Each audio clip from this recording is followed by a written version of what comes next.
Bonjour à tous, bienvenue sur la matinale France Business Télévision pour notre émission avec un nouveau décor, vous l'avez remarqué. La Tour Eiffel est juste derrière nous parce que notre émission, elle parle des belles initiatives en France sur l'actualité économique, sociale et numérique et bien sûr de toutes les belles initiatives en France.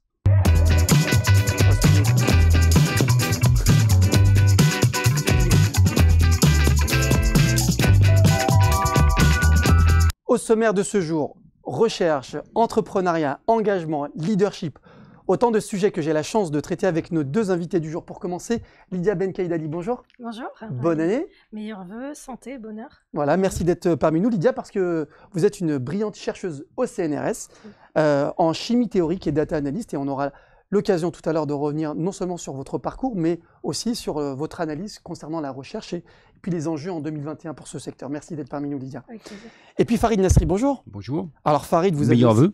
Meilleurs vœux, bonne année. Merci. Plein de bonnes choses pour cette nouvelle année et puis pour nos téléspectateurs. Alors Farid, vous êtes un homme de terrain, je crois qu'on peut le dire, vous avez un parcours assez riche. On reviendra sur justement cette richesse qui vous a valu de créer aujourd'hui la fédération de City Football et puis comment vous consacrez du temps et vous souhaitez justement développer ce sport qui est le City Football. Pour commencer, Lydia Benkaïdali, donc vous êtes ce que la France offre de plus beau, c'est-à-dire cette belle création républicaine à travers l'école et l'éducation. Vous êtes né, vous avez grandi en Algérie, mais après vos études secondaires à Alger, vous êtes venu ici en France et la France vous a formé justement sur ce métier de la recherche. Comment et qu'est-ce qui vous a aujourd'hui donné le pas pour devenir une chercheuse pour nos téléspectateurs? Déjà, il faut savoir que je ne suis pas arrivée vers la recherche par choix, par hasard, pardon, mais vraiment par choix et déterminée. J'ai été touchée très jeune dans mes études, et ce dès le primaire, hein, par ces personnages qu'on appelait savants et qui participaient à améliorer la vie quand il s'agissait de parler de l'inventeur du téléphone ou des premiers essais médicaux et de l'invention des médicaments, notamment par l'histoire de ce qu'ont été les chercheurs orientaux et arabes à travers l'histoire, Ibn Sina, Ibn Rushd, etc., Al-Khwarizmi, le fondateur de l'algorithmique. Et ça a été des personnages qui m'ont animée. Et étant quelqu'un de rationnel, donc j'étais disciplinée, j'étais bonne à l'école, mais très émotive, touchée par l'émotion, donc c'était quelque chose qui m'a accrochée. Et même si le monde qui nous entoure renvoie des modèles de succès plutôt vers le succès, tout ce qui est lié à l'argent et au pouvoir, moi j'étais attachée plutôt par ces valeurs-là qui sont les valeurs de l'apport et de l'utilité. Alors j'étais très utopique, hein, utile à l'humanité. Je voulais apporter quelque chose Faire avancer l'humanité. Alors pour dire aujourd'hui, je suis beaucoup plus modeste par le métier de chercheur, mais j'avais l'ambition, en tout cas, ma motivation était plutôt l'image des savants, des découvreurs. Et c'est comme ça a été mon moteur, hein, mon mobile. Et arrivé au bac, ça a été la grande question. Alors, je savais qu'il fallait être chercheur, c'est très bien, c'était acté, mais c'était dans quel domaine? Parce que autant l'astronomie, le cerveau, ça me fascinait, parce que ça me fascinait comment cette machine fonctionnait, et puis à travers les questionnements qu'on a tous de façon personnelle. Et donc, je suis partie me donner cette chance à l'étranger, me disant... faut partir ailleurs pour réussir ce vœu. Et je suis arrivée en France. Et vous avez choisi la France, exactement. le pays justement de la recherche et de la science. Alors, la France, quand je suis arrivée, j'ai été séduite par une dualité qui est celle de l'accessibilité et la gratuité des études et en même temps la qualité des études. Donc, c'est quelque chose... je dirais d'exceptionnel, je pense, à travers le monde, parce qu'on a ou l'un ou l'autre, mais les deux en même temps, hormis la France, je pense qu'il doit y avoir d'autres pays, mais en tout cas, la France, et puis par la tâche historique que j'ai par l'histoire entre l'Algérie et la France, a été quand même une chance pour moi. Cette école républicaine, justement, qui laisse à chacun sa chance, et qui est gratuite, parce que c'est vrai que dans beaucoup de pays, aller à l'école, c'est payant, et puis ça a un coût. Faut savoir que mon parcours n'a pas été un long fleuve tranquille, hein. J'étais arrivée en étrangère, donc j'avais pas tous les droits tel un Français, chose normale. Mais en revanche, j'avais le droit à quelque chose qui était de travailler à côté de mes études. Et ça, c'est une chance, même si j'avais pas de bourse, mais j'avais le droit de faire des heures de travail à côté. Et j'ai toujours été épanouie dans ce que j'ai fait. J'étais consciente qu'il fallait se donner plus de temps et plus de moyens pour réussir. Et, et pour quelqu'un qui en veut, tout est possible en France, et surtout qu'on est entouré de bienveillance dans le milieu étudiant et le milieu professoral, des enseignants. C'est l'école de l'égalité. C'est le travail qui paye. Alors, c'est le travail, la bienveillance, c'est vrai qu'on a la chance d'être dans un pays qui justement offre cette bienveillance. Justement, Farid, en parlant de bienveillance, vous avez aussi un parcours où vous avez rencontré des gens qui vous ont aidé, qui vous ont encouragé. Tout à fait. Parlez-nous un petit peu justement de votre parcours, parce que vous êtes un homme de terrain, issu d'une fratrie de 15 enfants, Oui. Une belle fratrie. Qui est Farid Nasri aujourd'hui? Farid Nasri aujourd'hui, il a 51 ans, voilà, issu de la banlieue, un pur produit du 93. Nous sommes une famille voilà, où mon père donc, est venu en France pour défendre la France. Il était résistant. Résistant, tout à fait. Et donc, il a décidé de s'installer, de rester à Tremblay en France, où je me suis épanoui, où j'ai pu voyager. Et puis, le problème qu'on a eu, c'est que on était quand même 15 enfants, quoi. Donc, papa n'avait pas toujours les moyens de nous payer une licence de football.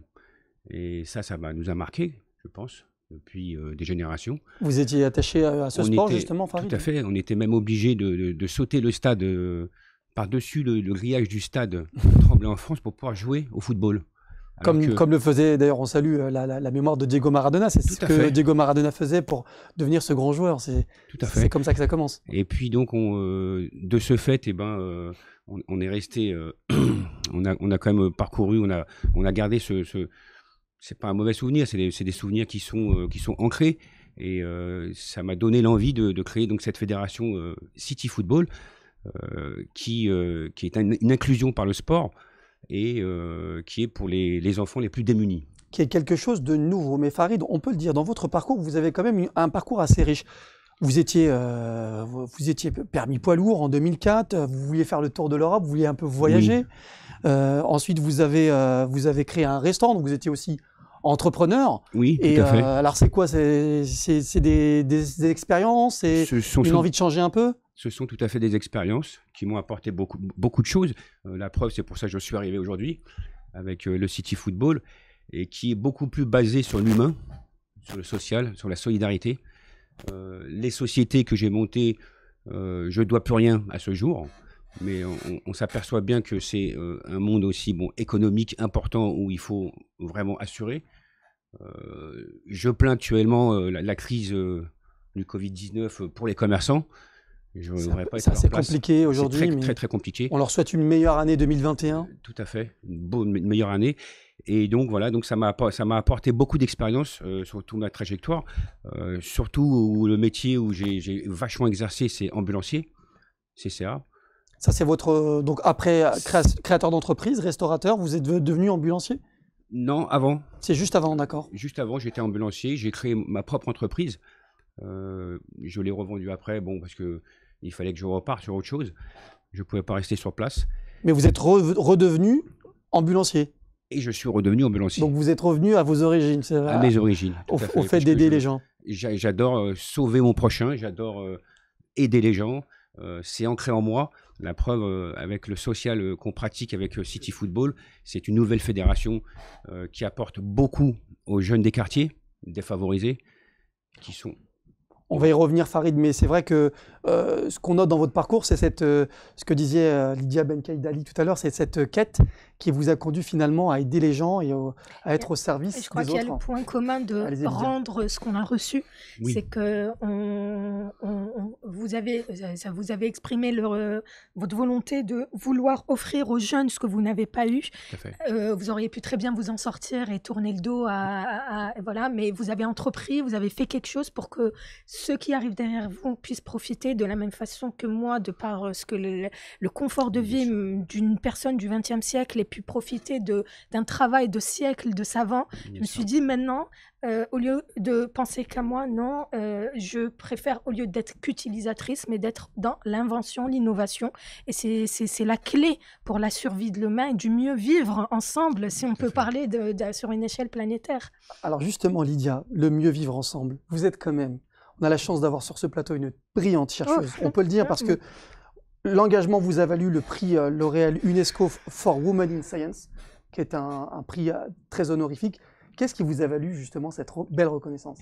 Alors, il faut savoir que c'est des étapes de souffle, comme tel un sportif qui court, qui se donne à fond, qui a la tête dans le guidon.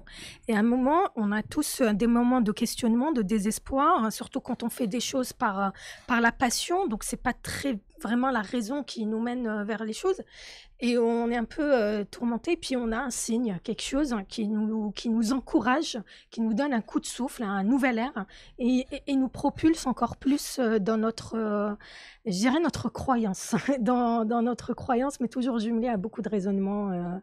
Voilà, donc c'est vraiment cette conjugaison, ce compromis entre aimer ce qu'on fait et toujours garder une stratégie, un plan, une vision pour l'avenir. Alors justement, voilà. Vous êtes aujourd'hui chercheuse en chimie théorique. Pour les auditeurs et les auditrices qui nous écoutent et qu'on salue encore une nouvelle fois, en chémo-informatique et data analyst. En quoi ça consiste? Alors, comme j'expliquais, comme j'étais pas du tout fixée sur le domaine de recherche, mais je voulais quelque chose qui soit dans les sciences exactes, pas dans les sciences molles ou dans l'expérimentation. Moi, j'ai commencé par des études de sciences de la matière, qui sont des études de sciences dures, de mathématiques. Et puis, la révélation s'est faite comme quoi le hasard favorise les esprits bien préparés, hein, Pasteur. J'ai passé un oral, et non pas au centre de Paris 6, mais au laboratoire de mon prof qui se trouvait sur la montagne Sainte-Geneviève, dans le 5e arrondissement, qui est le fief de la connaissance en France, de par ceux qui ont apporté la physique quantique et toute la transition entre l'ancienne physique classique et la physique quantique. Je cite les Curie, je cite Poincaré et Jean Perrin. Et je vais de Albert Einstein aussi, peut-être. Albert Einstein est allemand, c'est vrai, en France, mais il fait partie de cette communauté, exactement. D'où d'ailleurs cette union et ce travail entre planétaires à travers le temps. De cette avancée scientifique, et je passe un oral dans un laboratoire rustique et là j'ai le coup de foudre, je fais waouh, je vois des photos, des bustes de savants, je passe mon oral, je suis touchée par la bienveillance d'un prof et qui m'explique ce qu'il fait. Alors ce qu'il fait, ça a été mon domaine de spécialisation, parce que ça a été ma révélation, c'était d'étudier les phénomènes et les comportements chimiques à travers les lois de la physique, et cette fois-ci de la physique quantique et non pas la physique classique, parce que c'est la quantique qui explique l'interaction au niveau atomique. Et tout cela, ça a évolué et ça s'est développé grâce aux outils qui nous permettent les résolutions des équations mathématiques, qui est l'informatique, qui était en pleine explosion au moment où cette rupture arrivait au milieu du XXe siècle à peu près. Et donc, moi, commençant mes études dans les débuts 2000, j'étais pas encore dans l'enjeu du numérique, mais n'empêche que j'y mettais un pied, sans savoir que c'était quelque chose qui allait orchestrer notre quotidien aujourd'hui, puisque le numérique fait partie de la transition et de la transformation de notre société aujourd'hui. De belles perspectives, justement, que ces travaux de recherche. Farid Nasri, justement, on parle de recherche, donc vous étiez en quête de recherche, en quête de vous-même, et puis vous créez cette fédération City Football. Pourtant, aujourd'hui, alors les téléspectateurs connaissent la Fédération française de football, on a aussi le fameux 5 ou le 5-5 qui se joue sur les terrains, tout à fait. Sur les terrains, les petits terrains de petit format. Qu'est-ce que cette fédération apporte aujourd'hui par rapport à ces sports qui sont connus ou reconnus? Alors, qu'est-ce qu'elle apporte aujourd'hui? Elle apporte un meilleur vivre, une cohésion sociale dans les quartiers. Et parce que vous parlez d'inclusion par le sport, hein, c'est ça? Tout à fait, tout à fait. Nous apportons une orientation aux jeunes, nous sommes un pivot, on va dire un levier, un ascenseur social. Au jour d'aujourd'hui, ça fait 10 ans que je pratique. Et j'ai un jeune qui est engagé, pas que dans le football professionnel, on tient bien à le souligner, on est vraiment aussi une plateforme d'orientation. On a un jeune qui est à Bayonne, engagé à l'armée, on a un jeune qui est serveur, on a un jeune qui est vendeur. Donc je pense qu'on a beaucoup apporté. Une vraie diversité dans les gens que vous recrutez. Tout à fait, une vraie diversité. On n'est pas que sur j'allais dire le cliché, le jeune de banlieue qui veut faire du sport. Oui, City Football n'est pas fait que pour devenir professionnel. City Football, c'est un outil social. C'est vraiment quelque chose de très important au niveau des quartiers. Ça valorise l'enfant, ça valorise les quartiers, les associations se fait rencontrer ensemble. On arrive à avoir des meilleures relations et à se connaître. Et surtout, les quartiers ne se battent plus. Ils s'affrontent avec un ballon rond. C'est de la compétition, c'est plus de l'agression, c'est quelque chose de positif. Oui, compétition pour certains, mais restons plutôt, on va dire, pieds sur terre. Voilà, on veut vraiment aider les jeunes à s'épanouir. Voilà. Je rajouterais que les vertus du sport sont indéniables d'un point de vue cérébral. Déjà, les valeurs, et puis même d'un point de vue biochimique et biologique. Tout à fait. Les thèmes de recherche, notamment sur le travail, ça devrait même être obligatoire de nos jours dans nos vies statiques de pratiquer du sport, de par toute l'émulation intellectuelle que ça peut apporter en France. Et la motivation. Les vertus sont incommensurables, donc votre champ d'exploration n'a énormément de. Vous avez bien raison, ce que vous dites, parce qu'en France, nous avons quand même 4000 city-stades qui ont été construits, qui sont à l'abandon.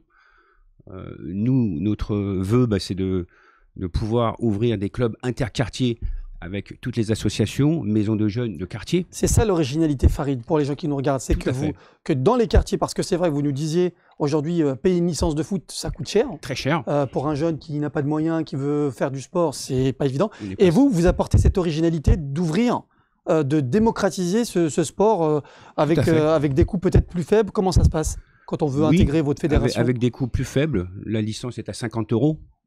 Donc c'est de quoi c'est raisonnable par rapport à une licence aujourd'hui du footballistique et de l'ordre de combien? On ne demande pas non plus de venir avec des équipements à 500 € non plus. On vient comme on est, comme chez McDonald's. Bon, il faut quand même avoir une paire de tennis. Il faut quand même avoir une paire de tennis, de basket. Et voilà, tout le monde est accepté. On a toutes les communautés, on a toutes les religions. De quel âge à quel âge, Farid? Vous parlez de jeunes, ça commence à quel âge? De 7 ans. Jusqu'à 14 ans. De 7 à 14 ans, et ça se joue à combien, le City Foot? C'est un dérivé du foot. D'accord. Il faut que dans la bulle hiérarchique du football, qui est notre grand-père, le soccer est notre père, et le City Football est le petit-fils. Alors, je vous explique. C'est que le football, donc, ça se joue à 11 contre 11 sur des grands terrains. Le soccer se joue à 5 contre 5, et le City Football se joue à 4 contre 4. Le goal est compris dans les 4 joueurs. Le goal est compris dans les 4 joueurs et il a l'opportunité de sortir jusqu'à la ligne. Voilà. Jusqu'à la ligne du milieu. Tout à fait, médiane. D'accord, ok. Tout à fait. Et la particularité que vous amenez, je sais que c'est un sujet aussi qui tient à cœur à Lydia Benkaïdali, c'est la mixité. C'est-à-dire qu'on casse les clichés. Aujourd'hui, on a une belle chercheuse brillante qui remporte des prix et qui donne cette belle image de la France et de celle qu'on voit peut-être un peu moins, qui est aussi l'originalité de cette émission. Mais on peut avoir des filles qui jouent contre des garçons et inversement. Ah oui, tout à fait. Comme dans le football, on s'est quand même inspiré du football. D'une fille ou l'anatomie d'un garçon, on a à peu près la même force. C'est à peu près équivalent. Et à peu près équivalent, voilà. Donc oui, tout à fait, nous avons des équipes de joueuses de foot très fortes. Mais c'est des équipes, Farid Nasri, des équipes mixtes ou des filles qui jouent contre des garçons? C'est mixte, c'est mélangé. Donc dans les mêmes, c'est ça l'originalité. Aujourd'hui, au foot, ça n'existe pas, à ma connaissance. Dans les clubs professionnels, soit filles, soit garçons. Oui, tout à fait. Et chez nous, non, c'est mélangé. C'est ce qui est donc une vraie originalité. Alors Farid Nasri, autre originalité, donc vous avez signé un grand partenariat, vous êtes soutenu par Nordin Kourici, qui est ancien joueur algérien et également ex-entraîneur de l'équipe d'Algérie. Tout à fait. Et donc vous avez signé aussi récemment un partenariat pour les jeunes avec un club. Vous pouvez nous en parler un peu? Oui, alors déjà on voudrait dire un grand merci à notre parrain, au grand Nordin Kourici, au grand cœur. Qu'on salue. Qu'on salue. Et oui, tout à fait. Donc, il nous a tout de suite pris en main et il a vu que c'était très intéressant pour les jeunes de quartier. Donc, en fait, comme tu disais tout à l'heure, madame, oui, tout à fait. Nous, on a eu, moi, j'ai pas eu ce que je voulais peut-être étant jeune. Je redonne ce que j'ai pas eu, mais Nordine, lui, redonne ce qu'il a eu. Donc, on a réussi à se rencontrer par hasard. En même temps, c'est la vertu humaine, le don de soi. C'est la vertu humaine, tout à fait, c'est le cœur. Voilà. C'est instinctif, c'est rendre le don de soi. Voilà. Tout à fait. Et donc, grâce à Nordine, nous avons signé un partenariat au club de Saint-Ouen, le Red Star, justement pour faire voir ces jeunes joueurs de quartier. Voilà. Qui est un club, on peut dire professionnel, puisqu'ils sont en National 2. Tout à fait, et avec Ligue 2. Une ambition de passer, je l'espère, avec un maire qui soutient visiblement beaucoup son équipe et qu'on salue en National 1, en première division. Farid, vous avez aussi donc, la volonté de développer cette fédération à travers la France, parce que votre histoire, elle commence pas à Paris, elle commence à Pau, c'est ça? Elle commence à Pau, il y a 10 ans. Voilà, dans un stade qui s'appelle Saragosse. Le City Stade de Saragosse, au quartier de Saragosse, quartier populaire ou quartier de France. Et cette histoire a commencé quand je me suis retrouvé au City Stade avec 50 jeunes autour de moi. Et là, vous avez eu l'idée justement de... J'ai eu l'idée, voilà, de m'occuper de ces jeunes, parce qu'il faut savoir aussi les emplois d'éducateurs ou de médiateurs ont été retirés. Donc ça cause énormément de précarité dans les quartiers. Ces jeunes ont besoin d'être guidés, ont besoin d'être valorisés. On ne peut pas les laisser tomber. Et puis depuis, je n'ai pas arrêté. Voilà. Alors effectivement, c'est lié à la dotation, à la baisse de dotation, parce que c'est vrai qu'on connaît une crise Covid, mais on l'espère que cette année sera l'année du renouveau, l'année du City Foot. Lida Benkaïdali, pour revenir sur votre parcours, donc aujourd'hui, on parle de la crise Covid-19. Est-ce que vous pensez que cette crise elle leur a permis d'amplifier la recherche à travers le monde et d'apporter quelque chose de positif à la recherche? Il faut savoir qu'il y a eu une vraie solidarité, une vraie prise de décision pour pallier sur un point de vue planétaire à cette pandémie qui touche tout l'humain et qui nous embarque tous sur cette même planète. Beaucoup de moyens ont été mis, beaucoup de personnes ont été mises et beaucoup de disciplines, qu'elles aillent de la santé à la biologie, aux mathématiques, à la physique, pour s'unir et c'est un vrai exemple de ce que peut être l'entraide et le message réel, c'est que nous sommes tous liés et nous ne pouvons pas s'ignorer géographiquement ni disciplinairement. C'est que nous sommes tous liés pour travailler ensemble et ça a été le message de la recherche pendant cette pandémie. Tout le monde s'y est mis, une priorité, un focus a été mis sur cette recherche-là. Et c'est un message, bien sûr, de solidarité et de l'humain de s'en sortir et d'y mettre au mieux en termes d'énergie et de raccourcir les temps et les délais de découverte. C'est vrai que Lydia Benkaïdali, est-ce que vous ne pensez pas que ce qui est arrivé, c'est assez historique? Vous parlez justement de partager la connaissance, de traverser les frontières, etc. Est-ce que, parce que cette émission, c'est aussi parler des bonnes choses et des belles initiatives en France, cette crise, elle aura eu aussi comme avantage et bénéfice de casser les frontières et de casser les codes, aussi pour la recherche? Alors, le travail entre différentes équipes à travers le monde était d'usage bien avant le Covid, et c'est l'idée même de la recherche, c'est qu'aujourd'hui on est tous dans des sous-spécialités et les gens dans ces sous-spécialités sont généralement dispersés à travers le monde, et il arrive qu'on travaille comme ça en collaboration sans frontières, hein, c'est ça. Rajouter au fait que le numérique aujourd'hui casse complètement ces barrières physiques et on est amené à travailler à distance, et l'ancrage géographique n'est pas aujourd'hui un frein ni une identité. C'est que les gens... Vous pensez à l'intelligence artificielle, j'imagine? À l'intelligence artificielle, au big data, à l'analyse de données et notamment à tout ce qui est outils de communication. C'est qu'aujourd'hui, on travaille beaucoup par visioconférence, par simulation informatique. Et, je crois qu'on peut remercier Bill Gates. Grâce à l'électronique, tout à fait. Je ne serais pas là aujourd'hui avec vous. C'est là où j'ai rencontré M. Rachid Et grâce à l'électronique, aujourd'hui, avec l'Internet, le monde est un quartier et le quartier s'ouvre au monde. Et, enfin, Bill Gates est un exemple, mais tous les intervenants, petits ou grands noms, parce qu'il y a des vrais soldats de la connaissance qui sont beaucoup moins mis dans l'ombre, avec beaucoup de mérite. Et c'est en fait, c'est tout le mérite, comme dit les chercheurs ou tout innovant, quel qu'il soit chercheur, toute personne dans l'entrepreneuriat ou dans l'innovation est un bienfaiteur pour la société et c'est des gens qui méritent tout. Il n'y a pas que du négatif. Bien sûr. Dans l'Internet. Voilà. On est ici pour en parler. D'ailleurs, des statistiques montrent que sur le numérique, l'Internet, c'est l'endroit où il se passe le plus de choses, où on crée le plus de milliardaires, de millionnaires à la journée. Et bien évidemment, dans le même temps qu'il y en a qui se créent, il y a aussi des gens qui perdent beaucoup d'argent, puisque c'est le cycle de la vie. Mais pour revenir à notre sujet, Lydia Benkaïdali, on est aujourd'hui quand même dans une compétition. Ouais. Une compétition économique.